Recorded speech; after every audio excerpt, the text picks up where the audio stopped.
Alright. When violence appears on TV, in a movie, or on a computer screen, it can create the thoughts, emotions, and behaviors of kids who see it. In this speech, I'll prove to you that media violence through television and video games will result in behavioral effect and problems for children. I will prove my claim by sharing how first, media violence negatively increases emotional response, harms the norms of a child, and finally negatively affects later behavior.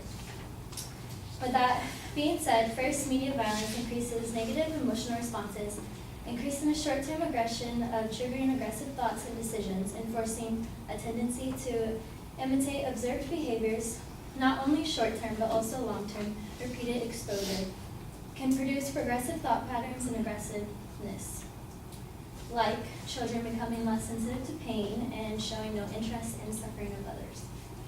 Association of Psychological Science shares that violent media in society makes it difficult to minimize children's exposure even with parental supervision. In one United States report, 42% of violent scenes studied in society makes it difficult and impression young kids unrealistic ideas about violence.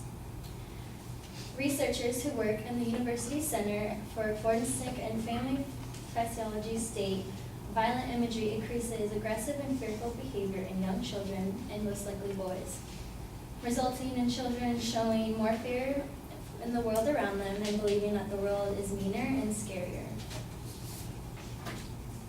In addition, my second point argues the harm media violence takes away from the norms of a child.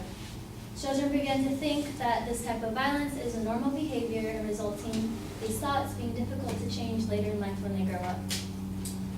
Psychologist Dr. Keith Kanner states that one must consider that there are certain times in a child or a teenager's development when exposure might be more influential.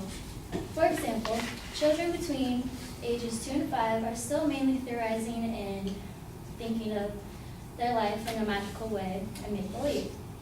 So when they're faced with aggressive scenes, a child in this age range could believe what they viewed as real or may happen to them and their family, creating intensive fear and anxiety. Adolescents are also particularly vulnerable because of increasing levels of hormones and intensifying desires to powerful exposure to overly aggressive material can lead to impulsiveness and poor judgment, leading to actions like putting forth less effort in school, poor reading skills. Playtime with friends is less friendly and more violent, like making time more aggressive. Fewer hobbies and activities, and more likely to be overweight since they're sitting in front of television. Television alone is responsible for 10% of youth violence. Violent video games are even more hazardous than violent television or cinema. Recent video games reward players for killing innocents, police, prostitutes, using a wide range of weapons, including guns, knives, swords, baseball bats, cars, hands, and feet. Sometimes in the game, the player is usually the hero or they are the criminal. In 1993, a study was asked by 7th and 8th graders to select their preferences on video games, and 32% of the children selected fantasy violence, and 17% selected human violence, and only 2% they selected educational games. So when I was younger, my parents never let me play any video games, only educational games like the Leapfrog game, so maybe a lot for you too. And studies have shown that 10% increase in aggressive behavior after children watch these frightening, violent television shows or play these violent games. Which leads me to my last and final argument of media violence, which affects later behavior. In surveys, studies have shown 12% increase in aggressive behavior after exposure to media violence. Children who view media violence are more likely to have increased feelings of anger and portray violence or injuries. Violence promotes violence, and by children trying to try what they see, they injure themselves. An example, the television show Jackass, there have been several accidents related to young men attempting stunts that were done in that show. The act of imitating what they have seen on the television show had caused injuries to themselves or others around them. Children will behave aggressively or hurtful towards others after exposure to violence, or later become an offender or a victim. One instance was Michael Carnell from Kentucky in 1997 shot and killed 3 of his classmates. He admitted to being a video game fanatic. And also another instance in Columbine, the two young men committed an act of violence where they had said that they played numerous hours of video games.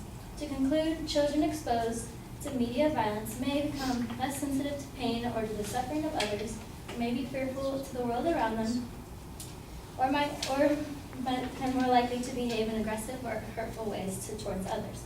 Having heard everything that I said, I hope you agree with me that violence through television, video games exposure can result in behavioral problems when they're kids. And that's all.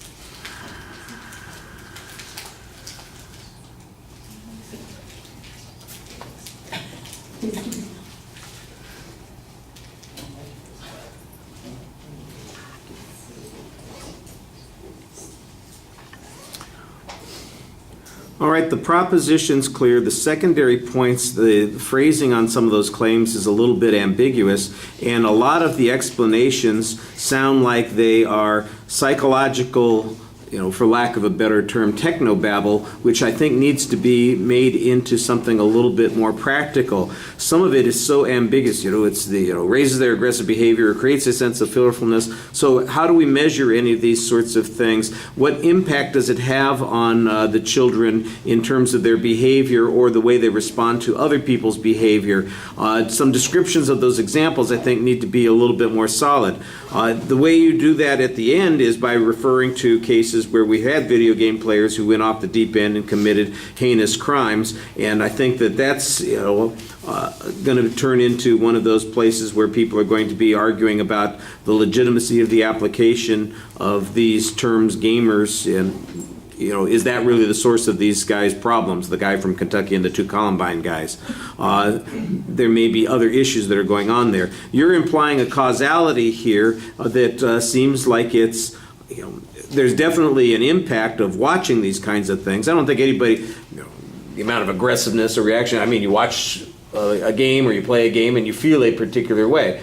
Now, how does that translate into somebody's behavior subsequently? That's where I think we need to have a little bit more information. At one point, you've got this statement that says 10% of all crime committed by youths is a result of exposure to television. I'm going, and how did that information get concluded? That seems to me to be like a pretty important piece of, it's a pretty important claim, and I'm not sure what it's based on. And the descriptions that you have certainly don't seem to suggest that that is something that we can see a direct relationship on. I understand the relationship that you're explaining, but I think there's a lot of theory about that. What you need to do is kind of connect that theory to the more practical sorts of things. Time's used pretty effectively. You're rushing a little bit at times, like I am right now, trying to get in. I don't know if we're going to get in any more people tonight. It's just a little complicated. If you guys want to stay an extra 20 minutes, we'll get in everybody. Yeah, I didn't think.